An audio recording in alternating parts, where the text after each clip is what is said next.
Ninth and tenth class, very good morning. आज मैं आपको आपके हिंदी व्याकरण का एक टॉपिक अलंकार पढ़ाने जा रही हूँ आज, जो कि काफ़ी इंपॉर्टेंट है और आपके एग्जाम में आता है। आप ये जानते हो अच्छे से और कुछ छोटी क्लासेस में पढ़ चुके हो, तो थोड़ा बहुत इसके बारे में जानते हो। तो आज मैं आपको अलंकार ही पढ़ाऊंगी। अलंकार का अर्थ, पहले मैं आपको अलंकार का अर्थ बताऊंगी कि अलंकार का अर्थ क्या होता है। अलंकार का अर्थ होता है आभूषण या गहना। आप समझ गए होंगे आभूषण या गहना किसे कहते हैं, कि जिसे स्त्रियां अपनी सुंदरता बढ़ाने के लिए पहनती है।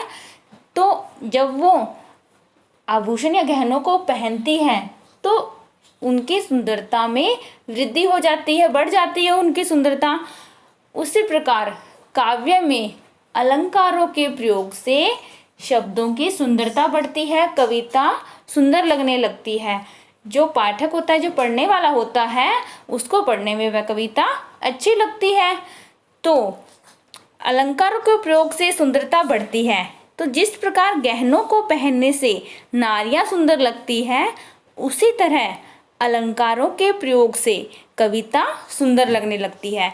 अतः कविगण अपनी कविता में अलंकारों का प्रयोग करते हैं। तो आप समझ गए होंगे कि अलंकारों का प्रयोग सुंदरता को बढ़ाने के लिए ही किया जाता है, जिससे कविता पढ़ने वाले को सुंदर लगे और उसे पढ़ने में आनंद आए या रस की अनुभूति हो।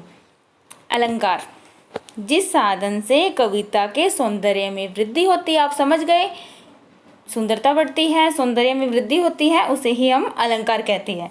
अलंकार के भेद, अलंकार का अर्थ अब आप जान गए हैं। अब मैं आपको अलंकार के भेद के बारे में बता देती हूँ। अलंकार के भेद, अलंकार दो प्रकार के होते हैं, शब्दालंकार और अर्थालंकार। पहले हम शब्दालंकार के बारे में जानेंगे।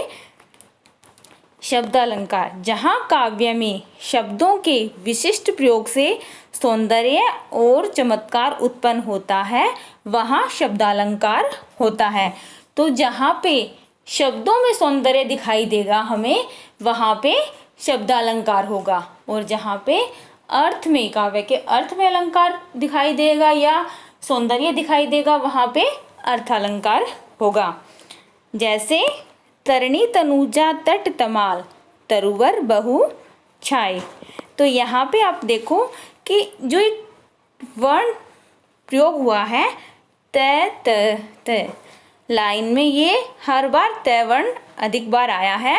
तो यहाँ पे काव्य की सुंदरता इसी प्रकार बढ़ाई जाती है। शब्दों में अलंकारों का प्रयोग किया गया है, त वर्ण की आवृत्ति की गई है। तो बार बार त वर्ण आने से काव्य में सौंदर्य उत्पन्न हुआ है, काव्य पढ़ने में अच्छा लग रहा है, तो वहाँ पे शब्दालंकार है। शब्दालंकार तीन प्रकार के होते हैं, अनुप्रास अलंकार, यमक अलंकार और श्लेष अलंकार। इन तीनों ही अलंकारों में शब्दों में सौंदर्य दिखाई देगा। तो पहले अनुप्रास अलंकार, कविता में जहाँ समास ध्वनियों, वर्णों अथवा अक्षरों की पुनरावृत्ति होती है, वहाँ अनुप्रास अलंकार होता है। तो जहाँ पे हमें दिखाई देगा कि जो हम काव्य पढ़ रहे हैं, वो जो समासिक ध्वनियाँ सुनाई दे रही है, वर्ण या अक्षर, इनकी पुनरावृत्ति यानी जो वर्ण बार बार आ रहे हैं, वहाँ पे अनुप्रास अलंकार होता है। जैसे कूके लगी कोयले, कंद वन में बैठी फेरी।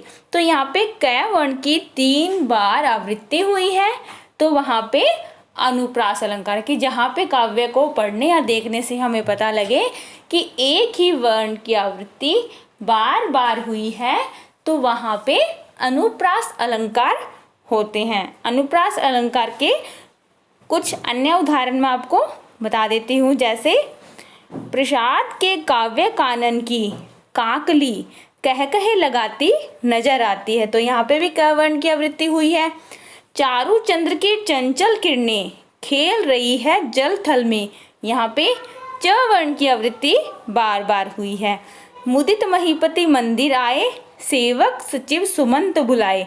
तो यहाँ पे मैं और स दोनों ही वर्ण की आवृत्ति हुई है, तो यहाँ पे अनुप्रास अलंकार है। तो आप अनुप्रास अलंकार के बारे में आसानी से समझ गए होंगे कि जहाँ पे एक ही वर्ण की आवृत्ति बार बार हो, वहाँ पे अनुप्रास अलंकार होता है।